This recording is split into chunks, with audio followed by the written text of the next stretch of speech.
Good morning, Big Brother fans. Surprise! It is Saturday, September 7th.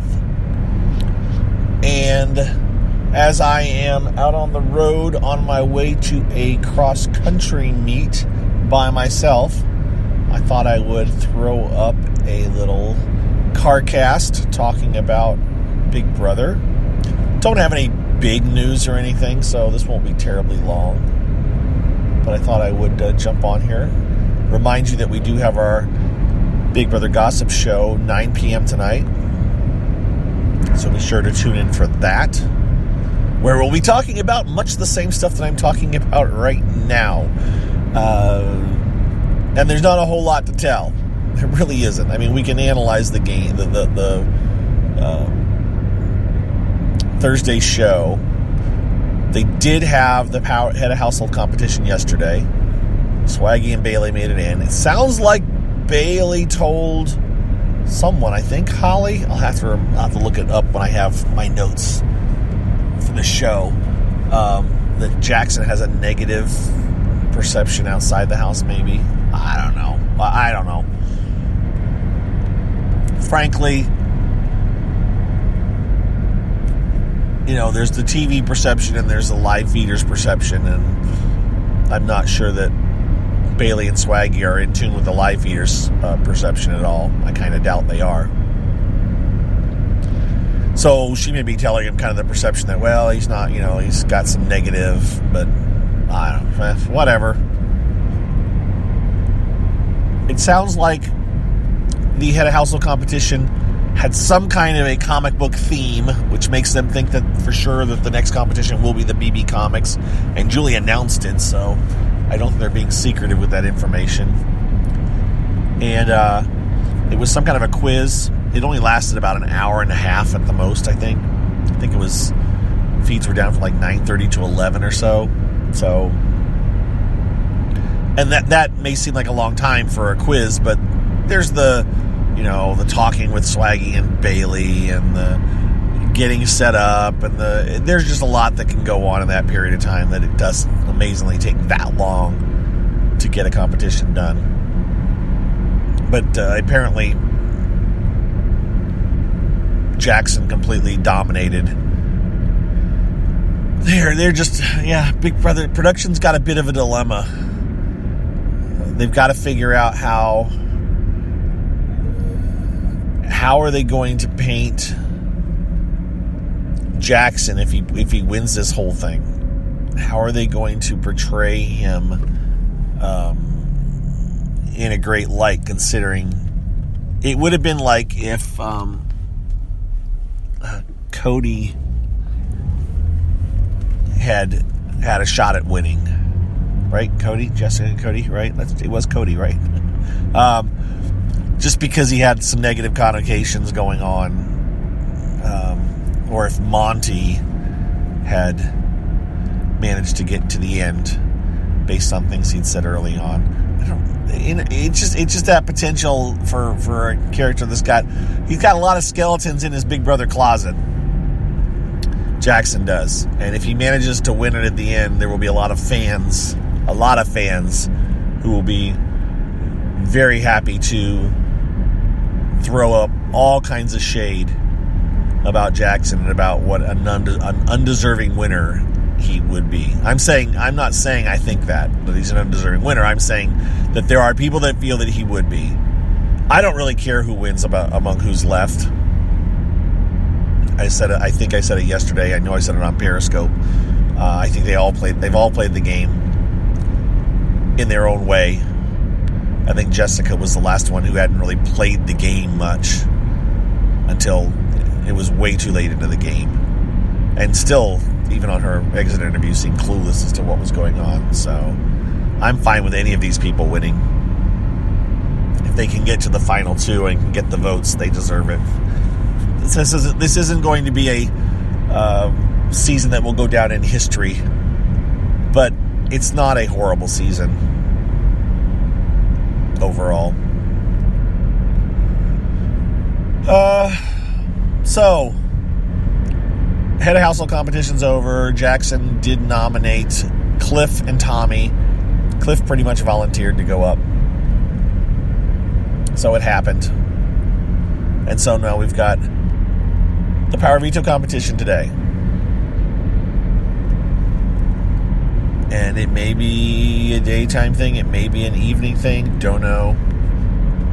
Unsure. But once we know that, we'll have a much better idea. I don't know. I frankly do not know who Tommy would put up. Or who well, I guess Tommy's good. I don't know who... Well, Jackson would put up Nicole, right?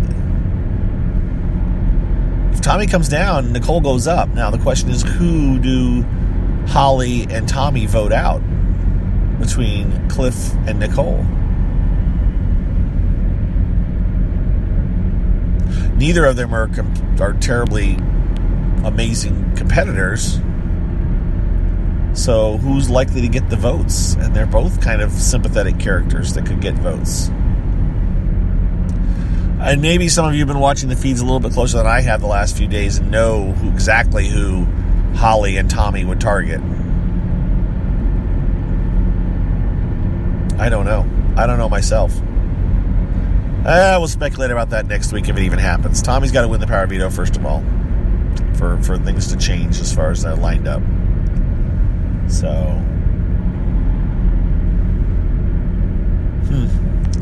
that'll be interesting. But Tommy's got to win the power veto to even have to worry about that. If Tommy does not win the power veto, he'll campaign. I don't think he'll flip anything. Although there's a slim chance. No, Nicole's not going to vote Cliff out. I don't think Nicole's shown that she's pretty serious about sticking to her guns. So, yeah. All right, folks. It wasn't going to be a long one. I knew that when I started.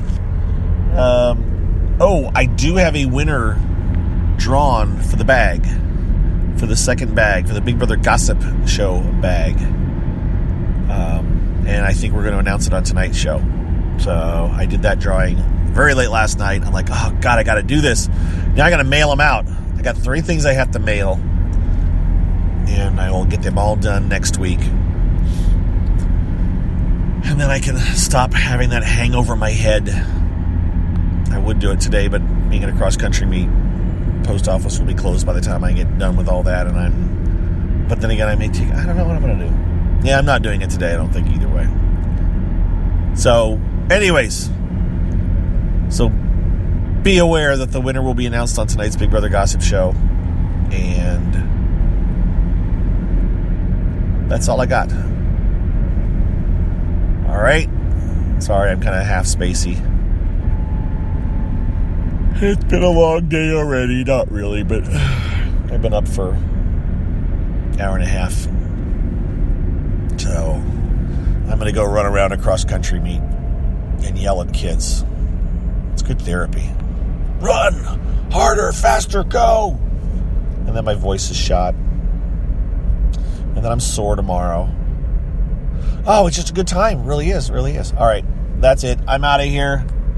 The rambling has commenced. Oh, no, I do have one more thing. one last little thing. Because I had a squirrel moment right before I started recording this. So got my phone out, and I'm setting the app, and I'm getting it ready, and what do I see on the side of the road? Now, those of you that listen to every episode recall that I had a literal squirrel moment last week, where a squirrel ran across the road while I was driving. But today, right before I started, I see something on the side of the road, a clump. And I'm like, wait, that's an animal. That's animals. Wait, those are wild turkeys.